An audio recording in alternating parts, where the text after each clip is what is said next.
안녕하세요. 저는 곧 당당히 이혼녀가 될 예정인 30대 여자입니다. 평소에 유튜브 사연 즐겨보는데 정말 말도 못할 막장 집안이 많더군요. 왜 진작 이혼 안 하고 그렇게 당하고 살았는지 답답할 정도로요. 그런데 지금 보니 저도 그 답답한 사람들 중 하나였지 뭐예요? 그래서 저도 제 이야기 한번 보내려고 해요. 저도 제가 바보 같았던 거 아니까 너무 욕하지 말아주세요. 그럼 한번 이야기 시작해 보겠습니다. 저는 평범한 집안에서 태어나 평범한 학창 시절을 보냈습니다. 부족하지도 그렇다고 여유롭지도 않은 가정 형편이라 말 그대로 남들이랑 똑같은 생활을 했어요. 가족들끼리 가끔 한 번씩 외식도 하고 치킨이나 피자도 가끔 시켜 먹고 여름 휴가로 해외여행은 아니지만 국내 여행 정도는 갈 수 있는 수준이었죠. 그리고 옷이나 가방, 신발 같은 것들은 메이커보다는 마트에서 산 것들이 대부분이었어요. 고등학교 때 친구들 사이에서 특정 브랜드의 점퍼가 유행할 때에도 저는 엄마가 사다 주신 야상 점퍼로 만족했죠. 용돈으로는 가끔 학교 매점에서 빵을 사 먹거나 자판기에서 음료수 뽑아 먹을 정도는 되었으니까 특별히 불만은 없었어요. 평범한 건 저희 부모님도 마찬가지였습니다. 집은 그냥 24평짜리 오래된 주공아파트였고 아빠 차도 비싸지 않은 국산 준중형차, 그리고 가정주부였던 엄마는 명품백 하나 안 가지고 있었죠. 부모님은 항상 저와 동생에게 절약정신을 강조하셨어요. 그래서 전기를 잘 끄지 않거나 물을 낭비하면 혼나기도 했죠. 어릴 때부터 그런 얘기 많이 듣고 자라다 보니 원래 다 그렇게 사는 건 줄 알았어요. 나중에 대학가고 아르바이트하며 돈을 벌게 된 이후에도 쓸데없는 곳에 돈을 쓰지 않은 성격이 되었죠. 그리고 저는 대학을 졸업하고 취직할 때까지 여전히 저희 집이 남들처럼 평범한 수준인 줄 알았어요. 하지만 얼마 안가 그게 아니란 걸 알게 되었죠. 제가 취직을 하고 회사 다닌 지 1년 정도 되었을 무렵 부모님께서 저에게 아주 큰 선물을 하나 해주셨어요. 바로 건물 하나를 제 이름으로 구입해 주신 것이었습니다. 그것도 무려 강남에 있는 건물로요. 우리 집 형편에 강남에 있는 건물이라니 전 믿을 수가 없었습니다. 하지만 놀랍게도 그것은 사실이었죠. 알고 봤더니 아빠가 다닌다던 회사의 사장은 아빠였고 지금 살고 있는 우리 집 외에 브랜드 아파트 2채를 전세를 주고 계셨어요. 정말 깜짝 놀랄 만한 일이죠. 저는 이런 상황이 이해가 가지 않아 아빠에게 물었어요. 아빠, 그런데 왜 여태까지 돈 없는 척 했어요? 좋은 집 있으면서 왜 여기서 살고 돈 많으면서 왜 명품도 안 사 입냐고요. 그러자 아빠는 이렇게 대답했어요. 지연아, 언제 사라질지 모르는 게 돈이다. 해픈 씀씀이에 적응되어 버리면 나중에 돈 없을 땐 어떻게 살겠니? 저는 아빠 말이 이해가 갈 듯 말 듯 했어요. 그래도 있으면 있는 만큼 누리는 게 더 좋은 거 아닌가요? 그래서 저는 아빠에게 다시 물었어요. 그래도 편하게 살면 좋잖아요. 돈을 흥청망청 다 쓰자는 것도 아니고. 난 학교 다닐 때 돈 아끼느라 자판기 음료수도 300원짜리만 뽑아 먹었는데 그럴 필요가 없었던 거잖아요. 그리고 이제 와서 밝히시는 이유는 뭐예요? 그러자 아빠가 껄껄 웃으면서 이렇게 대답했어요. 이제 너도 취직을 했잖니. 너 내가 대학 졸업하자마자 건물 줬으면 공부나 열심히 했겠니? 네 힘으로 어렵게 준비해서 취직이나 했겠냐고. 물론 할 수도 있었겠지. 하지만 가진 게 많은 사람은 간절함이 없는 법이다. 앞으로 네가 살 날을 생각하면 너무 일찍부터 풍족함을 아는 게 좋지만은 않다고 생각했어.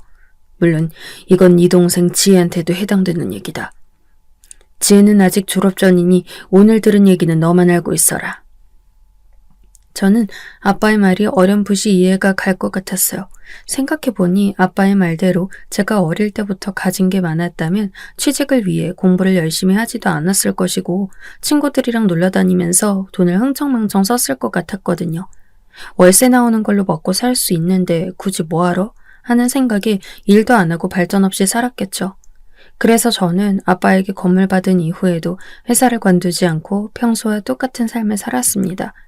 그렇게 매달 나오는 180만 원가량의 월급, 건물 월세로 받는 돈에 비하면 정말 아무것도 아닌 돈이었지만 그래도 제 손으로 돈을 번다는 그 사실이 뿌듯했어요.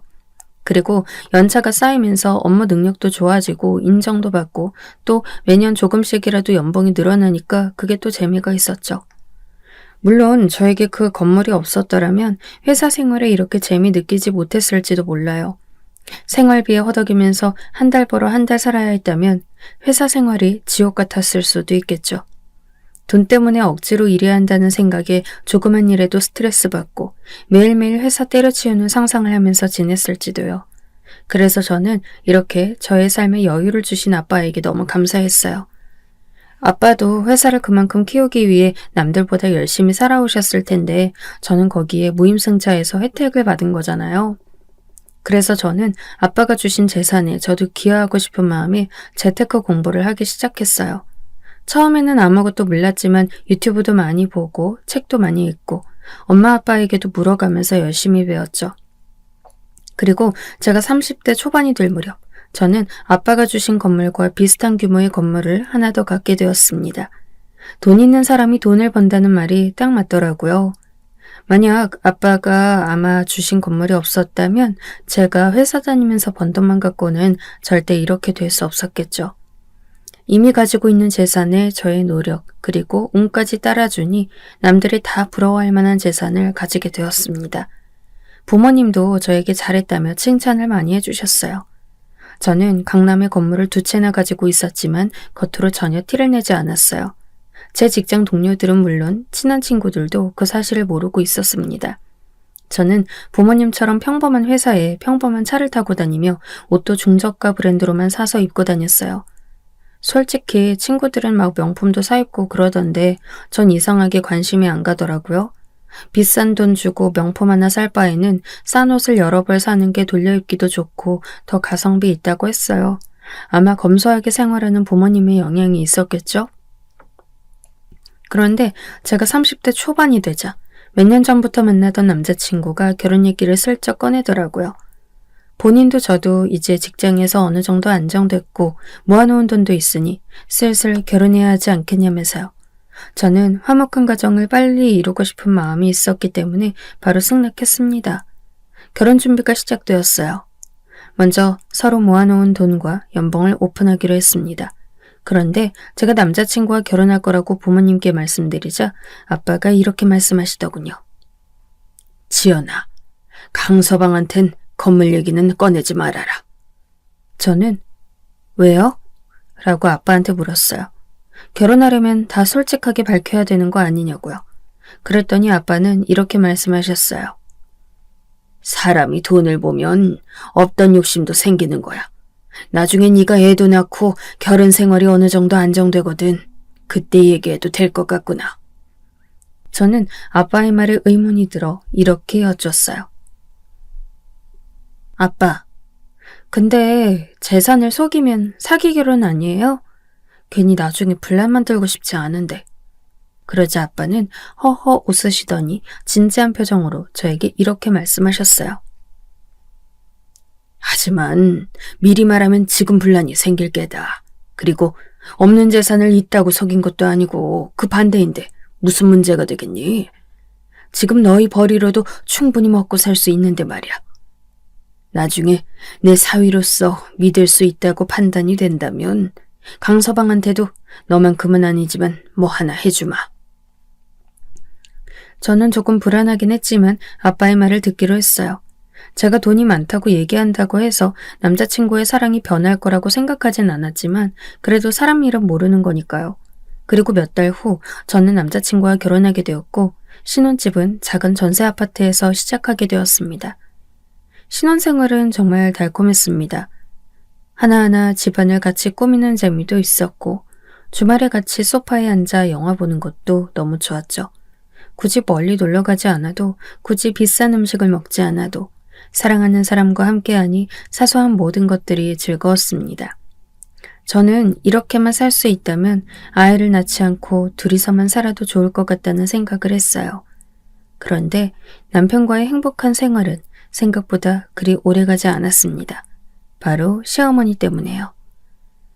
저희 시어머니는 남편이 어릴 때 시아버지와 이혼한 후 쭉 혼자셨어요. 남편이 결혼하기 전까지는 어머니와 살았지만 지금은 분가에서 나왔으니 그 집에 혼자 계셨죠. 솔직히 결혼하기 전에 시어머니 처음 뵀을 때 인상이 좋지만은 않았어요. 제가 마치 자기 아들을 뺏어간 사람인 양 말씀하셨거든요. 어머니는 결혼 전 식사 자리에서 전 쳐다보지도 않으시고 남편에게 이렇게 말씀하셨어요. 형민아, 결혼하면 집에 매주 와야 한다. 엄마 버리고 가면서 그 정도는 해야지. 너 설마 엄마보다 네 마누라가 더 중요한 건 아니지? 저는 옆에서 그 말을 듣고 좀 어이가 없더라고요. 남편은 마마보이 기질이 전혀 안 보였는데 어머님이 남편에게 좀 집착하는 스타일인 것 같았어요. 그래서 저는 대답을 못하고 머뭇거리고 있는 남편의 팔을 툭 치고 제가 먼저 대답했습니다. 어머니, 결혼했으면 새로운 가정인데 아쉬우셔도 보내주셔야죠. 그리고 별일 없으면 매주는 아니어도 자주 찾아뵐게요. 너무 걱정 마세요. 그러자 어머니가 기분이 나쁘신지 젓가락을 테이블에 탁탁 내려놓으시더라고요. 그러더니 저에게 이렇게 말씀하셨어요. 내가 우리 형민이랑 30년 동안 한 번도 안 떨어져 봐서 그래요. 아가씨 부모님은 두 분 다 계시고 동생도 있지만 나한텐 우리 형민이밖에 없거든. 저는 어머님이 그렇게까지 말씀하시자 더 이상 할 말이 없었어요. 하긴 가족의 아들뿐인데 그마저 장가가 버리면 얼마나 외로우시겠어요. 그래서 저는 앞으로 어머님이 혼자인 게 익숙해질 때까지 잘해드려야겠다는 생각을 했습니다. 그리고 결혼 후 저는 남편과 거의 2주에 한 번씩 시댁을 방문했어요. 어머님은 보험 일을 하고 계셨는데 갈 때마다 저에게 보험을 들라고 하는 바람에 골치가 좀 아팠습니다. 제 건 하나 들었는데 저희 부모님과 동생까지도 들으라고 하시더군요. 그것까진 좀 아닌 것 같아서 거절하느라 정말 애 많이 먹었습니다. 하지만 앞으로 일어날 일에 비하면 그건 아무것도 아니었어요. 어머님은 결혼할 때 저희 집에서 도움을 안 줬다는 이유로 저희 친정이 가난한 줄 아시더라고요. 그래서 은근히 절 무시하는 게 느껴졌어요. 그런데 웃긴 건 어머님도 저희 결혼에 돈 한 푼 안 보태셨다는 거예요. 이런 걸 바로 내가 하면 로맨스, 남이 하면 불륜이라고 하나요? 아무튼 어머님 댁에 방문할 때마다 어머님이 은근 저를 깔보며 무시하기 시작했습니다. 제가 시댁에 갈 때는 식사 준비도 돕고 설거지도 돕고 하다 보니 편한 옷을 입고 가는데요. 처음에는 옷 가지고 시비를 거셨어요. 시댁에 명품 옷을 입고 갈 이유도 없거니와 제가 명품을 안 가지고 있었기 때문에 그날도 그냥 인터넷 쇼핑몰에서 산 티셔츠와 청바지를 입고 갔어요. 그런데 어머님과 같이 식사 준비하던 중 어머님이 갑자기 제 목 뒷부분을 뒤집더니 혀를 쯧쯧 차더라고요. 제가 왜 그러세요? 라고 물으니까 시어머니가 이렇게 말씀하셨어요. 넌 구질구질하게 이런 걸 입고 다니니? 너 이거 얼마 주고 샀어? 저는 아무렇지 않게 대답했어요. 인터넷에서 10,000원짜리 샀다고요. 그러자 어머님이 저를 위아래로 훑어보면서 말씀하셨어요. 그러니 품질이 있다위지. 앞뒤 기장도 안 맞고 넌 이걸 옷이라고 입었니? 네 서방이 같이 다니기 창피하다고 하지 않든? 그 말을 들은 저는 황당해서 웃음이 나왔어요.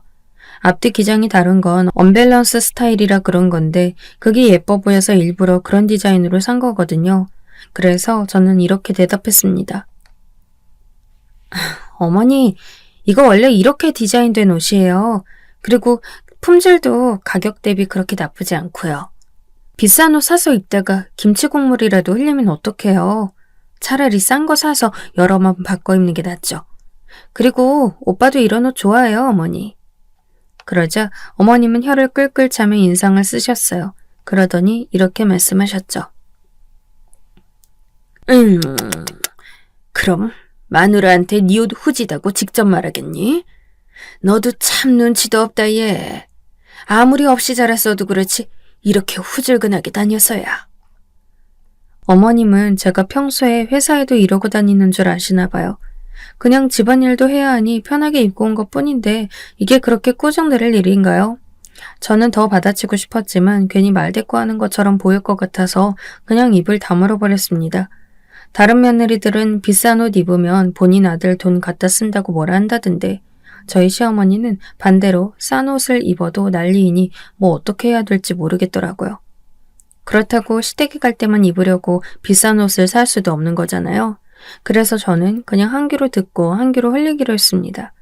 하지만 어머님의 무시는 거기서 끝이 아니었습니다.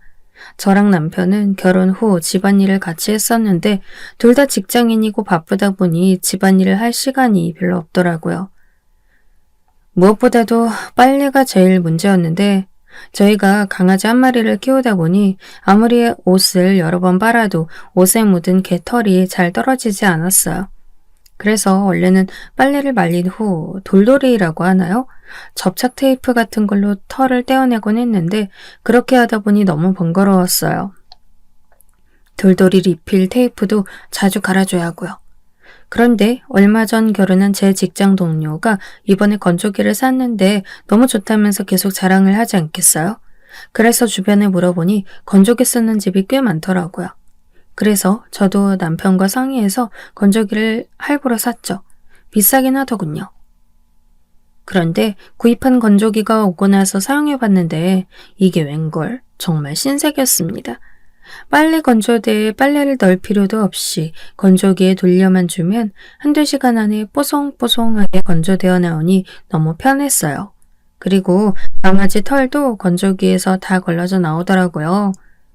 이렇게 편할 수가. 저희 집 강아지 털이 흰 털이라 평소에 어두운 색 옷을 못 입고 다녔는데 이제는 검정색 옷도 마음대로 살 수 있겠더라고요. 아무튼 그래서 비싸긴 하지만 남편과 저 모두 건조기 구입에 완전 만족을 하고 있었습니다. 그런데 어느 날 어머님이 반찬을 가져다 주신다며 저희 집에 오신 적 있었는데 오자마자 집안 살림을 이리저리 뒤지더니 건조기가 있는 걸 보신 거예요. 그걸 보고 저한테 이러시더라고요. 얘, 이거 뭐니? 너희 건조기도 샀니? 그래서 전 어머님께 웃으면서 대답했어요. 네, 어머니. 얼마 전에 샀는데 너무 좋더라고요. 건조기 쓰니까 뻣뻣했던 수건도 뽀송뽀송해지고 빨래 건조대도 필요 없고. 제가 한참 말하고 있는데 어머님이 말을 뚝 끊고 갑자기 짜증을 확 내셨어요. 얘, 너 우리 형민이랑 결혼하더니 아주 돈이 썩어 넘치는구나. 빨래 넣는 게 귀찮으면 얼마나 귀찮다고. 아주 부잣집만 아닌 납셨다. 그치? 저는 신나서 얘기하는 건데 어머님이 비꼬면서 말하니까 기분이 안 좋았어요. 그래서 이렇게 대답했죠. 어머님, 요즘에 젊은 부부들은 건조기 많이 써요.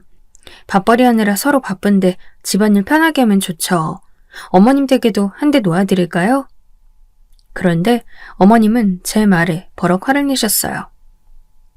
야, 다른 사람들이 한다고 다 따라할래? 뱁새가 황새 따라가다 가랑이 찢어진다는 말 못 들었어? 너 이거 얼마 주고 샀어? 100만 원도 넘는 거 아니야? 사람이 분수에 맞게 살아야지. 우리 형민이 아니었으면 이런 것도 못 써보려니? 사치 좀 그만 부려라. 아니, 건조기 한 대 샀다고 막말까지 하시니 정말 화가 났습니다.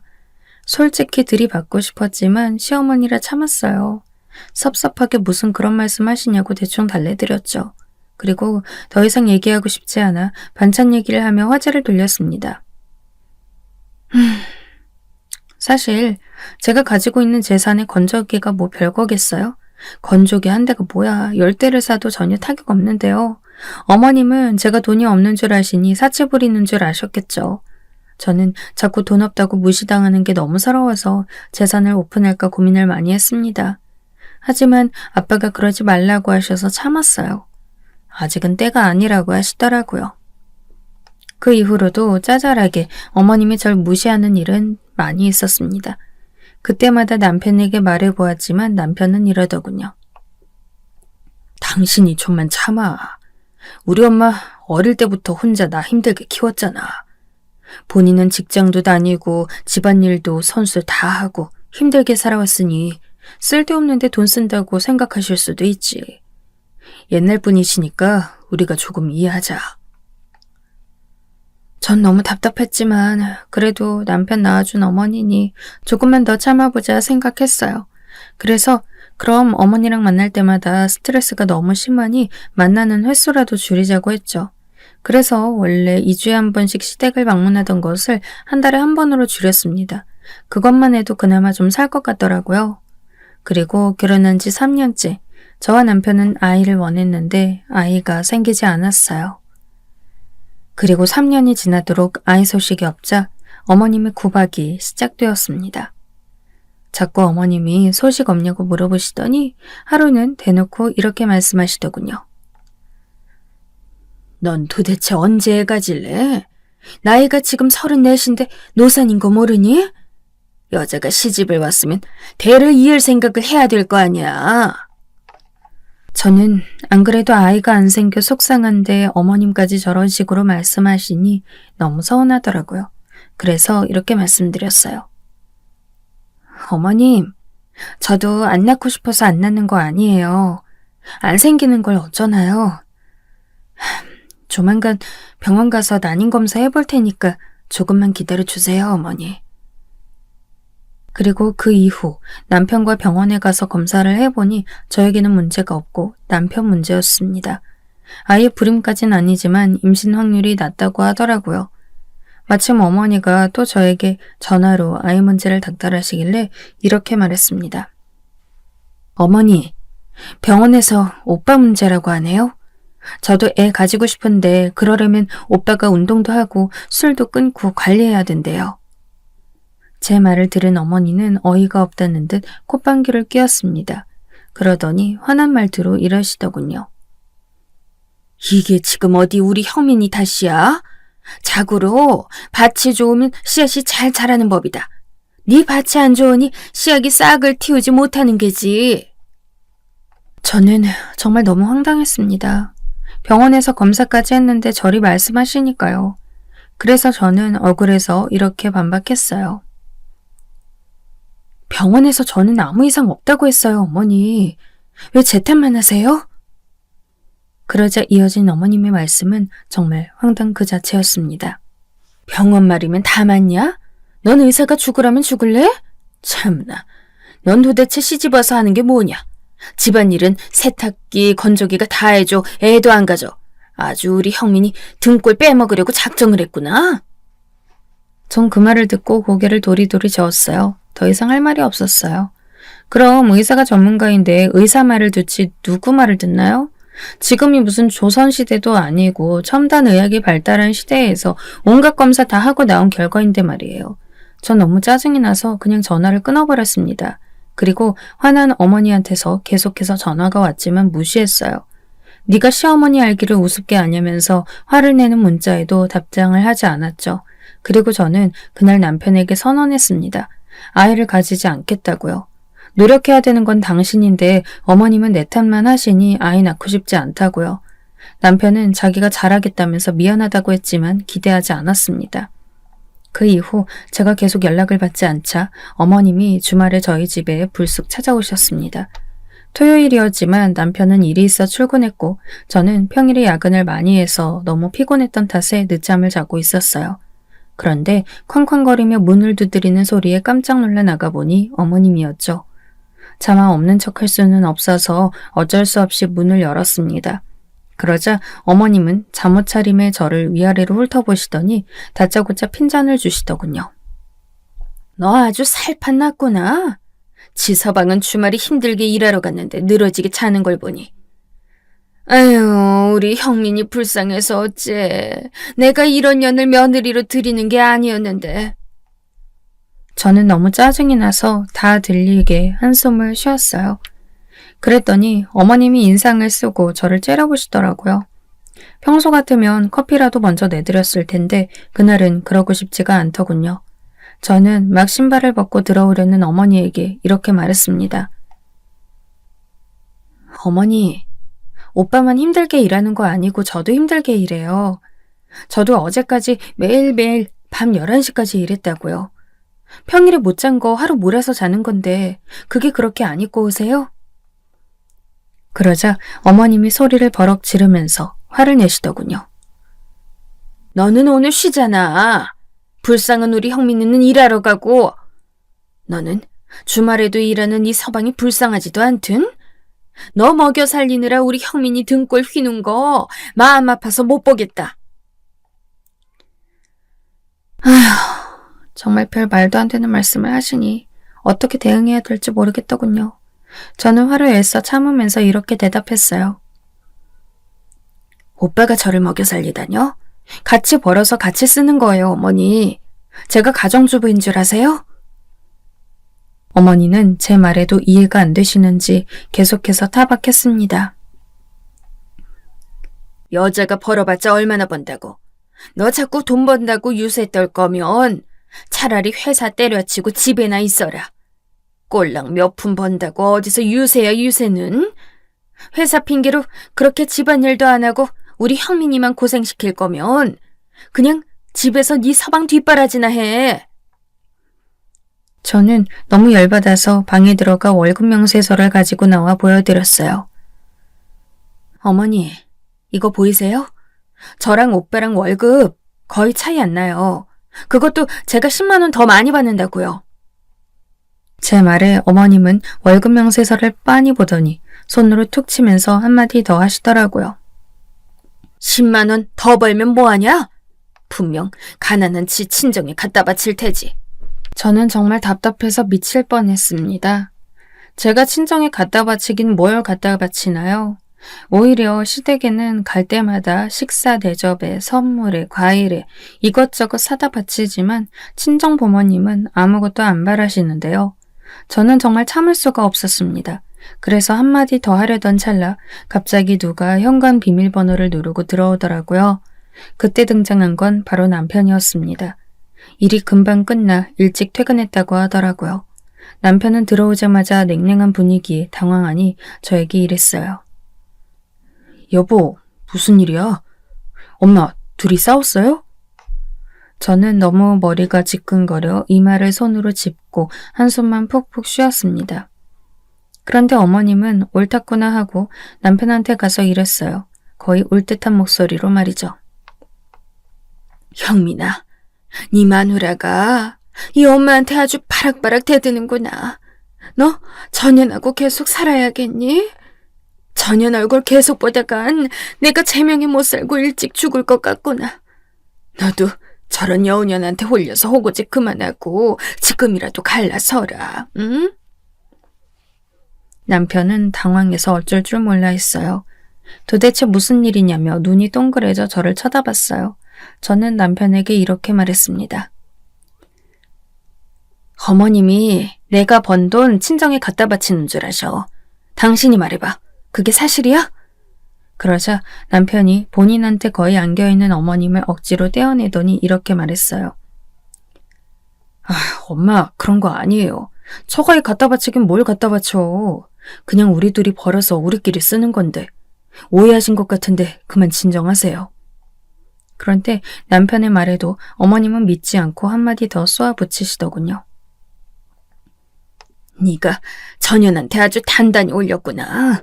전현이 그리 말하라고 시키든? 저는 거기까지 듣고 남편 보고 알아서 하라고 방문을 쾅 닫고 들어갔어요. 그 후로 남편이 잘 달랬는지 금방 집에 돌아가셨더라고요. 저는 더 이상은 이렇게 살 수 없다고 생각해서 남편한테 말했어요. 앞으로 어머님 우리 집에 못 오시게 하라고요. 나랑 이혼하기 싫으면 알아서 잘 컷다 하라고 말이죠. 남편은 알았다고 자기가 잘 얘기하겠다고 하더군요. 그리고 그 이후 한동안은 잠잠하길래 잘 해결이 된 줄 알았습니다. 그런데 그 일이 있고 나서 한 달 후쯤 제 화를 폭발하게 한 결정적인 사건이 있었습니다. 저희 부모님이 과일을 참 좋아하시는데 요즘 열대과일에 맛들리신 것 같더라고요. 원래는 참외나 수박 같은 국산 과일을 좋아하셨는데 어느 날부턴가 망고나 리치, 패션후르츠 같은 열대과일이 맛있다면서 많이 사드시기 시작했어요. 그러던 중 친정 부모님이 밥 먹으러 오라고 하셔서 오랜만에 남편이랑 갔는데 엄마가 애플망고를 몇 개 꺼내와 깎아주시더군요. 애플망고가 원래 좀 비싸잖아요. 저도 노란망고는 많이 먹어봤어도 애플망고는 처음이었는데 와, 진짜 달고 맛있더라고요. 괜히 비싼 게 아니었어요. 저랑 남편이 너무 맛있게 잘 먹자 엄마가 집에 가져가서 먹으라고 3kg짜리 한 박스를 주셨어요. 6개 정도 들어있어서 후숙시키며 먹으면 꽤 오래 먹겠더라고요. 그리고 그날 받아온 애플망고는 상온에 놔두고 며칠 후숙을 하며 맛있게 먹었습니다. 그 후 3개 정도 남았을 때 더 익으면 안 될 것 같아서 냉장고에 넣어두었죠. 그런데 이 애플망고가 말썽이었습니다. 아니, 지금 생각해보니 말썽이 아니라 그 인간과 연을 끊게 해준 보물이었네요. 지난번 어머니와 싸운 후 한 달쯤 지났을 때 저희가 시댁에 방문도 안 하고 집에도 못 오게 하니 답답하셨나 봐요. 남편을 통해서 저랑 잘 풀고 싶다고 말씀을 하셨다더라고요. 전 솔직히 그러고 싶은 생각 없었지만 남편이랑 이혼하지 않는 이상 어머님과 평생 안 보고 살긴 힘드니 좋게 좋게 넘어가는 게 낫겠다고 생각했어요. 그리고 어머님이 주말에 저희 집에 오신다길래 서로 오해도 잘 풀고 잘 지낼 겸 오랜만에 식사 대접을 하기로 했죠. 그래서 저는 금요일 저녁에 퇴근하자마자 마트에 들러서 다음날 먹을 음식 재료들을 잔뜩 샀어요. 어머님이 닭볶음탕을 좋아하셔서 닭 2마리랑 감자, 양파 등등 넉넉하게 사고 그 외에 반찬거리들도 샀죠. 저는 집에 가자마자 양념을 만들어 닭을 재워두고 다른 반찬들도 열심히 만들었습니다. 다음날 점심때쯤 어머니가 저희 집에 오셨어요. 화해하기로 했으니 과일이라도 하나 사서 오실 줄 알았는데 빈손이시더군요. 평소 저희에게 반찬 가끔 가져다 주는 거 말고는 뭐 하나 사주신 적도 없던 분이라 그냥 그러려니 했습니다. 그리고 저는 어제 재워둔 닭을 꺼내서 끓이고 열심히 상을 차렸어요. 한 상 푸짐하게 차려서 내놓으니 기분이 좀 풀리신 것 같더라고요. 제가 만든 닭볶음탕이 맛있으신지 한 그릇 더 떠달라고 하시고선 저에게 이렇게 말씀하셨어요. 그래, 내가 솔직히 네가 며느리로서 썩 마음에 드는 건 아니지만 이미 결혼시켰으니 별 수 있겠냐? 우리 형민이가 좋다는데 내가 참아야지. 그리고 너도 그렇게 시어머니한테 버릇없게 말대꾸하고 그러는 거 아니다. 앞으로 주의 좀 해라. 저는 속으로 하고 싶은 말이 많았지만 참았어요. 이왕 화해하기로 했는데 또 싸우기 싫어서요. 그래서 그냥 네네 하면서 앞으로 잘하겠다고 했죠. 그리고 식사가 끝나자 저는 식탁을 치우고 애플망고를 꺼내왔어요. 과도를 꺼내 자르고 있는데 어머님이 그 모습을 보고 깜짝 놀라시더라고요. 그러더니 저한테 갑자기 소리를 치셨습니다. 예, 너 그건 또 뭐니? 저는 어머님이 애플망고가 뭔지 몰라서 물으시는 줄 알고 친절하게 대답했어요. 아, 이거 애플망고라고 하는 과일이에요. 먹어봤는데 엄청 달고 맛있더라고요, 어머니. 그러자 어머님이 갑자기 눈을 부라리면서 저에게 화를 버럭 냈습니다. 누가 그걸 몰라? 야, 너 진짜 안 되겠구나. 내가 돈 아끼라고 몇 번을 말했니? 돈도 없는 거지 같은 년이 비싼 과일까지 먹어? 갑작스러운 막말에 저도 남편도 당황했습니다. 제가 너무 화가 나서 칼을 들고 있는 손을 부들부들 떨자 남편이 나서서 한마디 하더군요. 에이, 엄마 왜 그래요? 이거 장모님이 주신 거예요. 우리도 비싸서 이번에 처음 먹어본 거야. 그러자 어머님이 고래고래 소리를 지르며 난리를 치시더군요. 뭐? 장모? 아이고 참나. 돈도 없는 양반들이 과일은 비싼 걸로 쳐드시네. 그러니까 가난을 못 벗어나고 아직도 그 꼴로 살지. 형민이 너 당장 전형 갖다 버려. 너 이러다가 가난한 쟤네 부모 나중에 똥수발하고 살래? 당장 이혼해! 그 말을 들은 저는 순간 눈이 돌아버리는 줄 알았습니다. 도저히 화를 참을 수가 없더군요. 그동안 돈 없다고 무시한 거 다 참았는데 우리 부모님까지 들먹이며 막말을 하는 걸 보니 더 이상 가만히 있을 수가 없었습니다. 저는 들고 있던 칼을 내려놓고 어머님한테 가까이 다가가서 소리쳤어요. 어머님, 그만 좀 하세요. 도대체 저한테 왜 이러세요? 네? 제가 그렇게 마음에 안 드세요? 그럼 이혼할게요. 이혼하면 되잖아요. 그러자 어머님은 잘 됐다는 듯 박수까지 치며 저한테 이러셨어요. 그래, 당장 이혼해. 그리고 너, 우리 형민이 거 단 하나라도 갖고 나가면 내 손에 죽을 줄 알아라. 거지 같은 년, 빈손으로 왔으면 빈손으로 꺼져!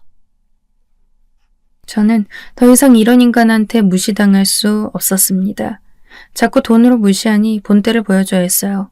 그래서 저는 그동안 숨겨왔던 것을 말하기로 결심했습니다. 그리고 이렇게 소리쳤죠. 네, 제가 갖고 온 것만 가지고 갈게요. 그런데 아쉬워서 어쩌죠?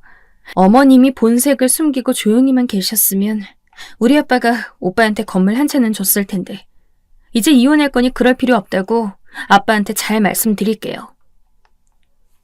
그러자 어머님은 콧방귀를 흥 하고 끼며 이러시더군요. 미친년이 말이 되는 소리를 해야지.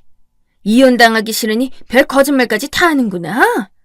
이 년이 여우인 줄만 알았는데 완전히 사기꾼이었잖아. 야, 이 거지 같은 년아. 돈 없으면 가서 몸이라도 팔든지 우리 형민이 뜯어먹지 말고 당장 꺼져. 어머님의 바라게 남편은 중간에서 이러지도 저러지도 못하고 있더라고요.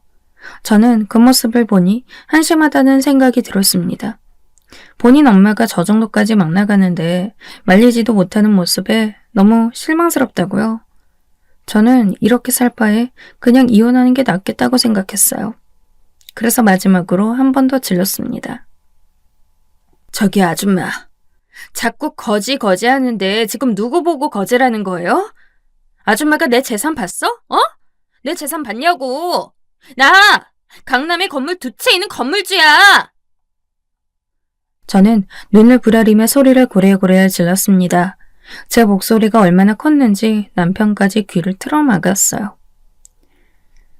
저는 화가 사겨지지 않아 계속해서 아악 하고 소리를 질렀습니다.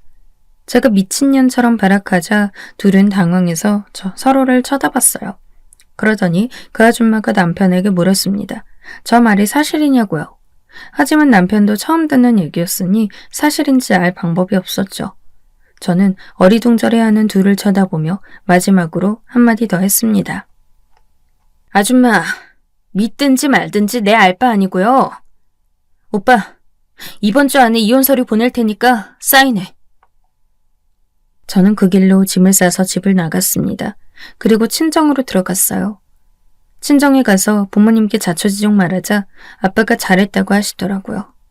엄마도 그동안 고생 많았겠다며 절 위로해 주셨어요. 그리고 친정에서 지낸 지 일주일쯤 되었을 때 그 미친 아줌마한테서 연락이 계속 오기 시작했습니다. 아무래도 제가 진짜 건물주인지 뒷조사했나 봐요. 진짜라는 걸 알고선 매달리기 시작하더라고요. 정말 웃긴 게 뭔 줄 아세요? 그동안 돈 없다고 그렇게 무시하고 본인 잘못은 하나도 없다는 듯 행동하는 사람이 이제 와서 저한테 사과 문자 보내더라고요. 제가 전화 받지 않으니 장문의 문자를 보냈어요. 얘야, 내가 그동안 오해해서 정말 미안하다.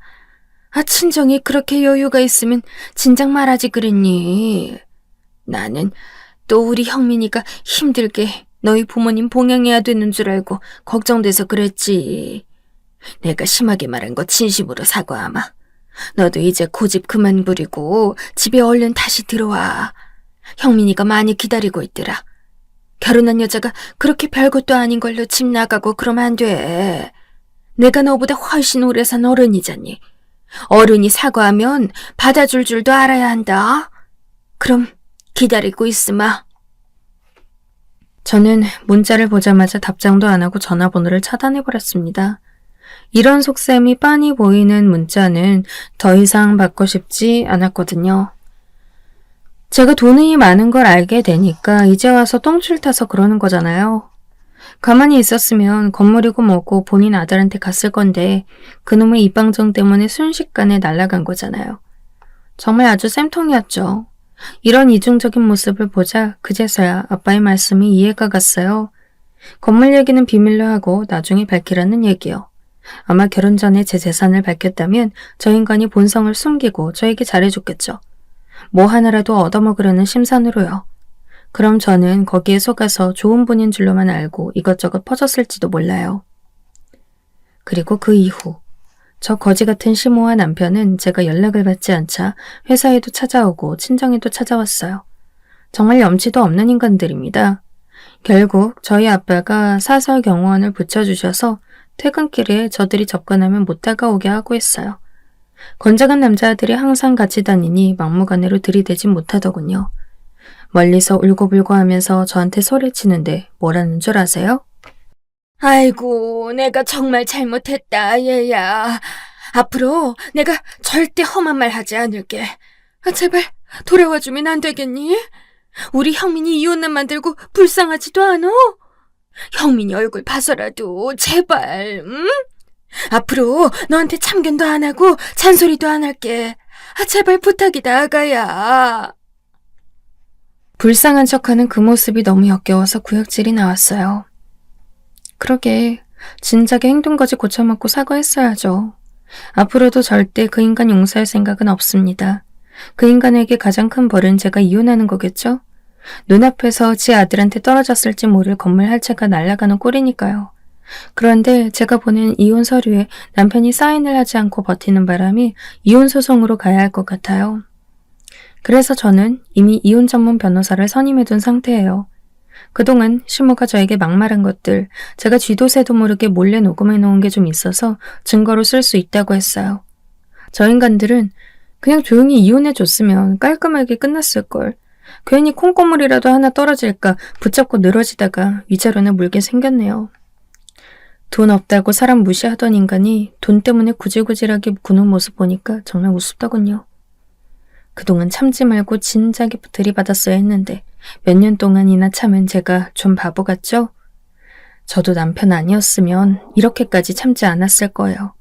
지금은 아니지만 그때는 남편을 정말 사랑했으니까요. 어찌되었든 이제 곧 저는 이혼녀가 되겠어요. 이혼하고 나면 그냥 회사나 열심히 다니고 남자는 쳐다보지도 않으려고요.